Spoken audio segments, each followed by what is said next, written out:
Madame,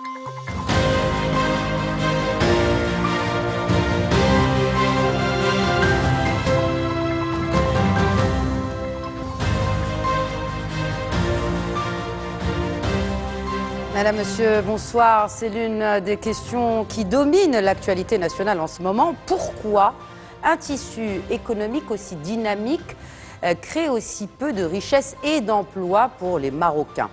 Un policy paper du prestigieux et influent think tank Carnegie pour la paix internationale s'est justement penché sur la longue transformation économique du royaume. Une trajectoire de modernisation marquée par une entrée réussie dans la très sélective chaîne de valeur mondiale, le tout sur fond de durabilité avec des infrastructures qui répondent aux normes rigoureuses de l'OCDE, entre autres. Mais voilà, le Maroc peine à contenir certains challenges d'ordre social notamment.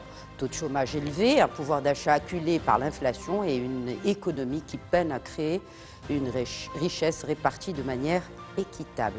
Comment transformer cette économie qui pulse en source de croissance pour tous?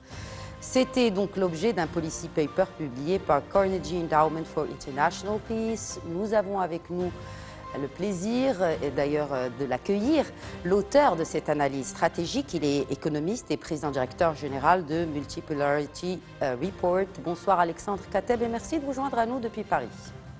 Bonsoir, merci beaucoup pour l'invitation. Merci à vous de l'accepter. Le think tank Carnegie Endowment for International Peace produit des analyses stratégiques et indépendantes sur les pays de la région MENA, donc Afrique du Nord et Moyen-Orient. Pourquoi ce policy paper sur le Maroc? Quelle a été la méthodologie et surtout les sources de cette analyse?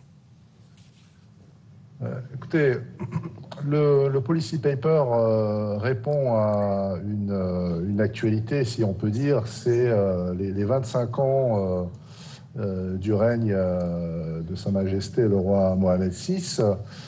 Et donc, ça nous semblait opportun de faire un bilan des réalisations, mais aussi des défis que le Maroc doit encore surmonter dans sa longue trajectoire de développement économique qui a commencé, je dirais, au moment de l'indépendance, mais qui s'est accélérée à partir de 1999 et des années 2000. Et donc, c'était intéressant de faire le point sur un pays qui se singularise dans la région par une résilience aux chocs et aux crises et une trajectoire de croissance et de réforme qui a été maintenue, quels que soient les aléas que le pays a traversés. Et donc, ça permettait de mettre aussi en exergue, je dirais, les défis auxquels font face les autres pays de la région. Quelque part, par ce statut d'exemplarité que le Maroc a réussi à atteindre dans certains domaines, notamment dans le domaine industriel, on en parlera, et dans le développement durable, et également de pointer du doigt certains obstacles à la croissance et au développement qui ont été soulignés de nombreuses fois, mais de les mettre en lumière sous un jour nouveau, si vous voulez. Alors justement, Alexandre Kateb, commençons par les réalisations, ce qui a été accompli ces 25 dernières années, et notamment sur le volet industriel, cette industrialisation, cette accélération de l'industrialisation du tissu économique marocain. Oui, c'est une dynamique qui est frappante et qu'on constate depuis le début des années 2000 et qui en fait s'est accélérée depuis la crise financière de 2008, contrairement à beaucoup d'autres pays où l'investissement industriel a baissé à ce moment-là, y compris des pays avancés. Mais au Maroc, il y a eu cette volonté je dirais, de casser les carcans de la concurrence mondiale dans des domaines très fortement concurrentiels comme l'automobile notamment, et dans un deuxième temps l'aéronautique, et de s'insérer dans ces chaînes de valeur mondiales, notamment en valorisant cette infrastructure exceptionnelle qui est le port de Tanger-Med, et qui finalement est venu soutenir cet effort industriel et en constituer la fondation Au-delà de ces infrastructures, il y a eu aussi une politique industrielle qui a été conduite par les différents gouvernements et qui s'est inscrite dans la durée. Ce qui est aussi remarquable, notamment dans une perspective régionale, où ce genre de planification industrielle et de planification politique, en fait, est assez rare. Et donc là, on peut souligner notamment le plan d'accélération industrielle, qui a été, je dirais, la cristallisation de tous les efforts précédents et qui a permis vraiment au Maroc de franchir des étapes clés dans ce domaine. Ce que vous évoquez aussi dans ce policy paper, que l'Union européenne est un partenaire fiable et à long terme. Enfin, cela dépend aussi des mandats des députés européens. Oui, en fait, ce partenariat s'inscrit vraiment dans la durée, notamment l'accord d'association qui a été mis en œuvre à la fin des années 90, qui est entré en vigueur en l'an 2000 et qui a permis de donner une impulsion plus forte aux échanges et aux investissements, notamment européens au Maroc. On l'a vu dans quelques grands investissements emblématiques, notamment dans le secteur des télécommunications, mais ça va bien au-delà. Il est certain que ce partenariat n'a pas été exempt de tensions et parfois de crises. Ça, c'est les aléas, je dirais, de la vie politique, aussi bien au Maroc que dans l'Union européenne.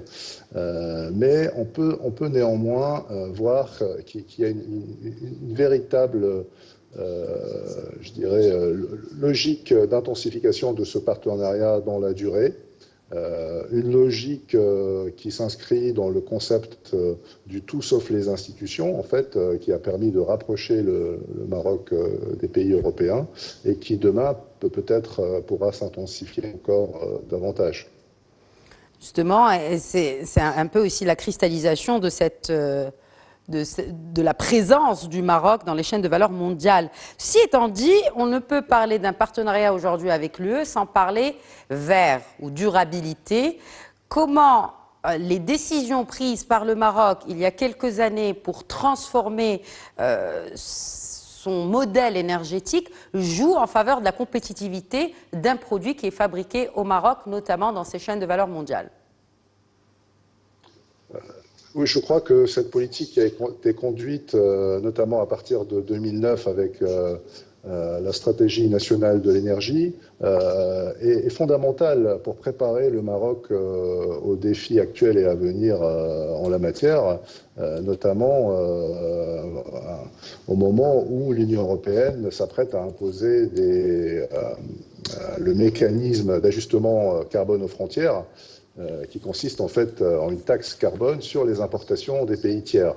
Et donc dans ce domaine, c'est vrai que le Maroc a pris les devants en jouant la carte de la durabilité, notamment sur le plan du développement des énergies renouvelables, de l'efficacité énergétique, mais aussi en faisant de cette politique quelque part un socle qui irrigue toutes les autres politiques sectorielles, et l'importance qui lui a été donnée au niveau politique, y compris par Sa Majesté le Roi. Et donc, il y a vraiment une convergence d'efforts qui font que cette politique aujourd'hui commence à donner ses fruits, même s'il y a beaucoup encore de travail à faire, évidemment, pour concrétiser les objectifs en réalisation à l'horizon 2030, 2050, 2060, conformément aux engagements que le Maroc a pris à ce niveau. Justement, en parlant de ce qui reste à faire, Alexandre Kateb, et ça a été évoqué dans le policy paper dont vous êtes vous-même l'auteur, selon les chiffres de l'ONU, le revenu par habitant au Maroc a doublé en termes corrigés de l'inflation, mais le ressenti est tout autre. Pourquoi? Est-ce que le Maroc est une exception dans le monde en termes d'effet de l'inflation sur le pouvoir d'achat?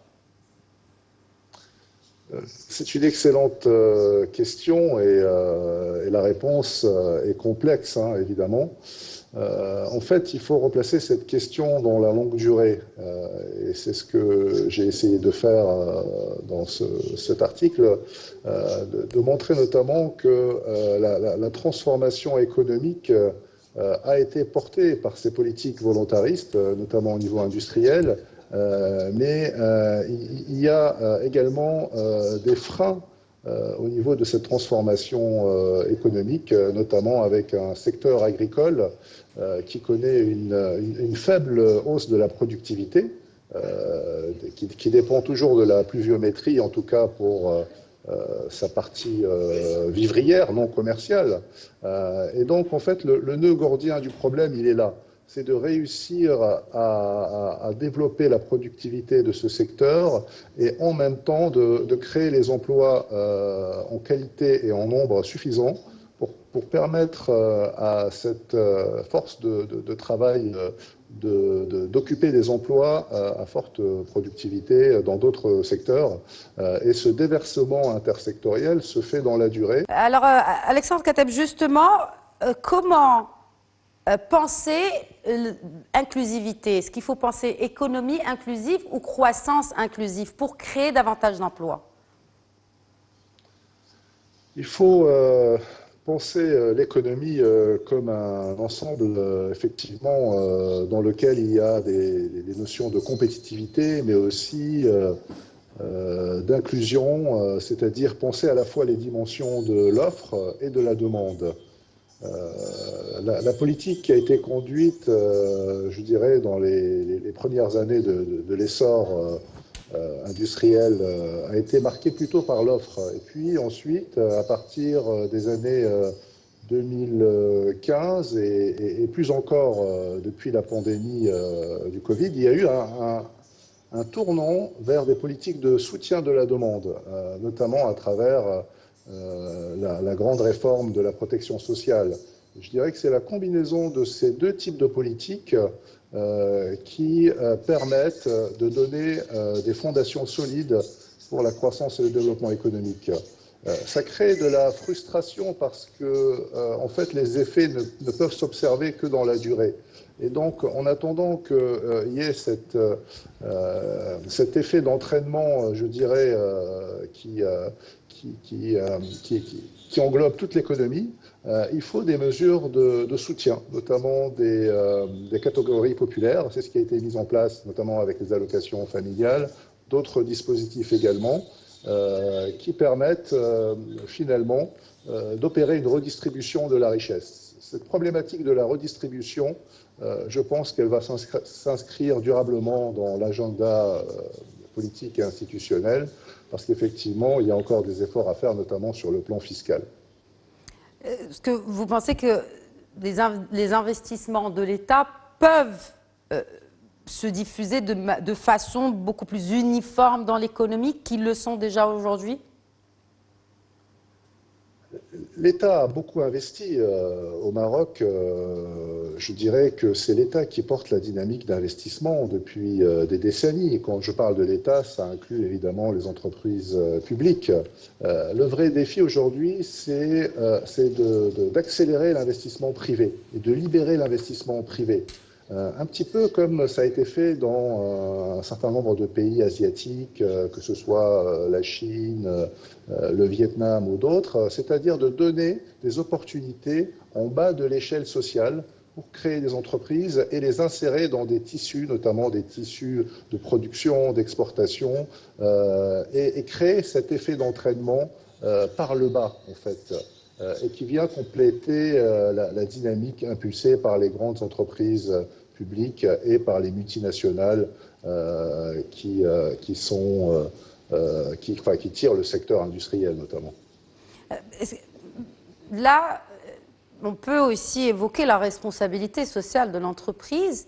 Et finalement, qui crée cette richesse? Qui sont ces entreprises? Est-ce que ce ne sont que les grosses entreprises finalement qui devront être la locomotive pour créer davantage d'emplois? Ou, parce que l'État ne peut pas aider tout le monde, clairement, notamment sur le volet fiscal, où il faudra plus appuyer une certaine catégorie en particulier des entreprises pour que ces entreprises aussi assument leurs responsabilités sociales. Absolument, vous avez mis le doigt sur un problème fondamental qui est celui en fait des entreprises petites et intermédiaires qui constituent souvent le chaînon manquant dans la région, je dirais, Afrique du Nord et même en Afrique en général. C'est sur ce segment-là, et notamment sur les entreprises intermédiaires qui ont un potentiel de croissance et de création d'emplois, qu'il faut mettre l'accent.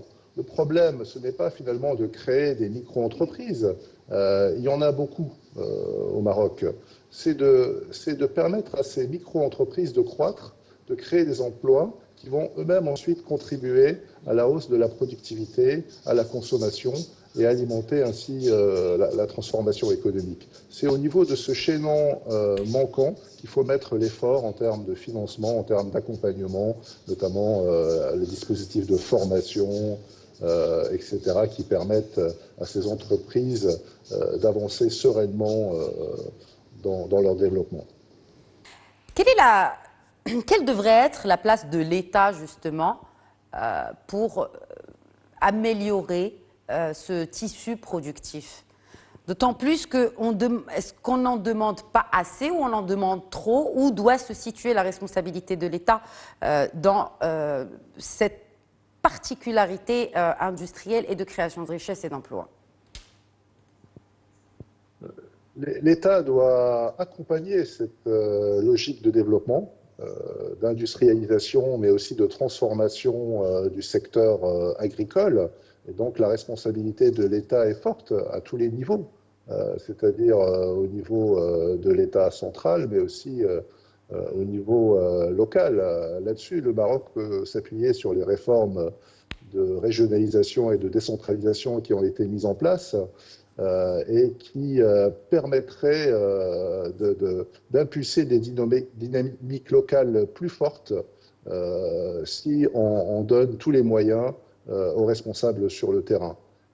C'est vraiment cette logique, je pense, qui a été pensée, qui ressort de la vision royale d'un État le plus proche possible des citoyens et qui, au niveau économique, peut aussi donner des résultats intéressants. Alors, en parlant de résultats sociaux en l'occurrence, comment une concentration accrue des richesses peut-elle saper les valeurs de méritocratie? C'est évident qu'une concentration de richesses est un frein au développement économique.